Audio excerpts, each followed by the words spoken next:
Good day, everyone. Thank you for joining us once again here at Seafood and Brew for our economic briefing. For this week, we want to review over the top 15th percentile banks. If we recall, these are banks that have performed optimally throughout 2018.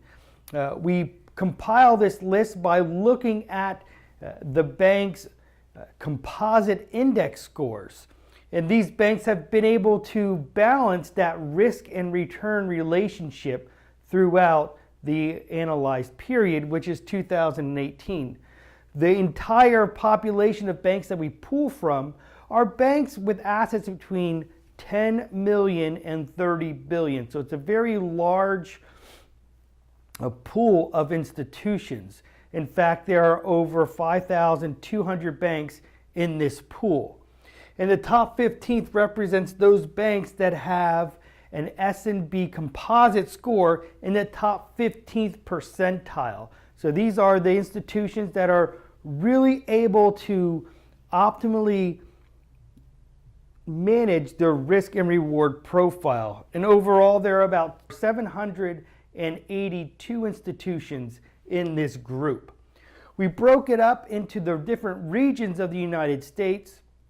And we can see that there are about 39 banks in the Northeast that fall into this category, 181 banks in the Southeast, 175 in the Southwest, 288 in the Midwest, and then in the Pacific region, 39 in that Rocky Mountain region, where there are about 60 institutions that fall into the top 15th percentile.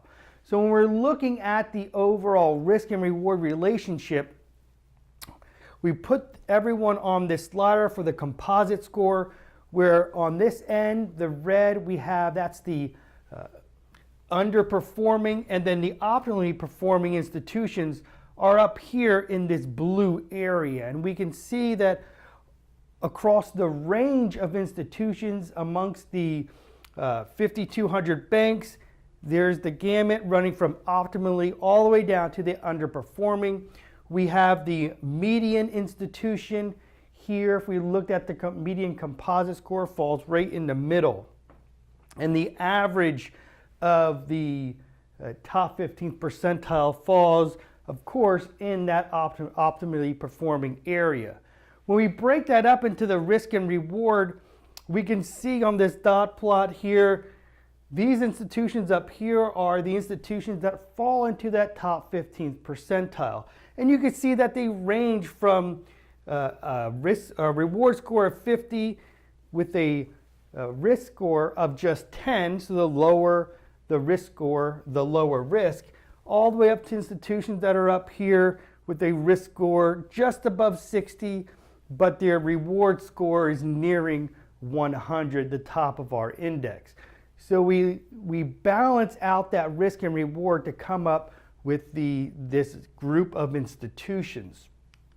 Overall, when we look at the risk score, you would think that institutions with a high level of return are garnering a higher level of risk. However, when we look at the top 15th, the median risk score is actually below the national median. So if you looked at all the institutions across the United States that fall into this pool of institutions, we can see that they fall right into that moderate, low to moderate range of risk.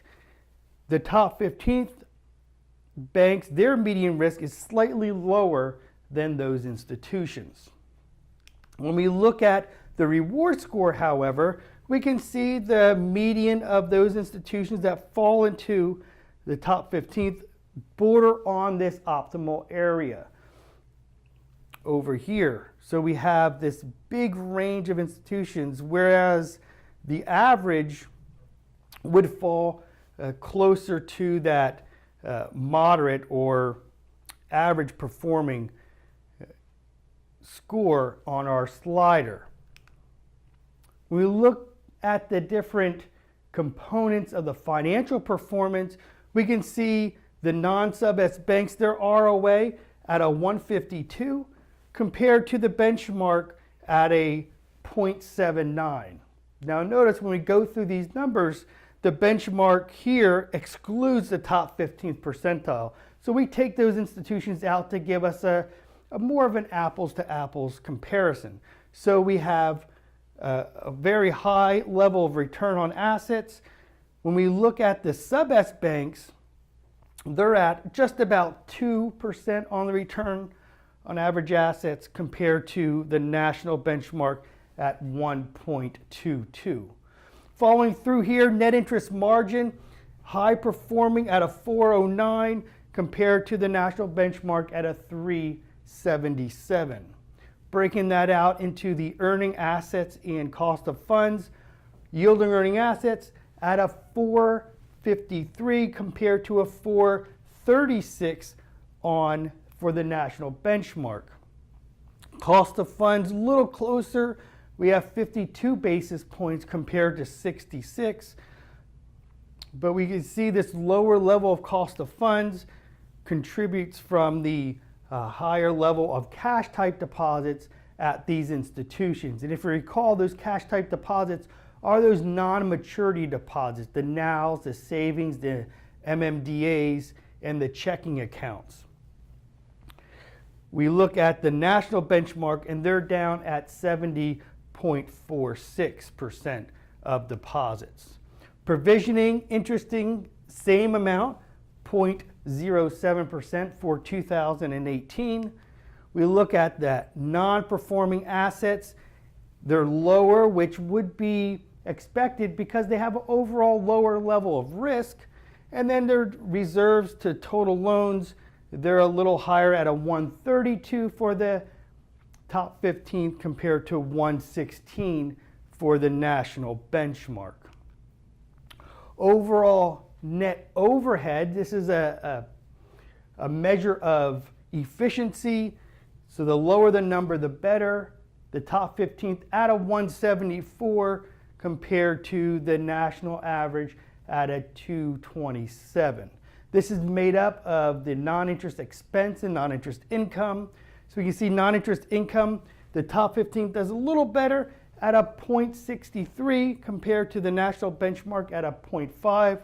But there's a larger differential when we look at the non-interest expense at a 250 compared to a 286. So you're picking up that 36 basis points when we look at that non-interest expense. And this is where a lot of the institutions really thrive in being able to keep their expenses to assets ratio down. Looking at that tax burden, you can see the tax burden is slightly higher at the top 15th at 20.88 versus the national benchmark at 20.47, but not significantly higher. So overall, when we think about the top 15, these are performers that have been able, if you recall, to balance that risk and reward and produce a overall composite ranking in the top 15th percentile of all institutions in that pool. Another thing that we're doing this year is we're releasing the top 10 institutions of each region. So we're going to give those institutions a special certificate being one of the top 10 banks in their region. Look forward for an email later this week with the lists and some more information on the top 15th percentile. Have a great week, everyone.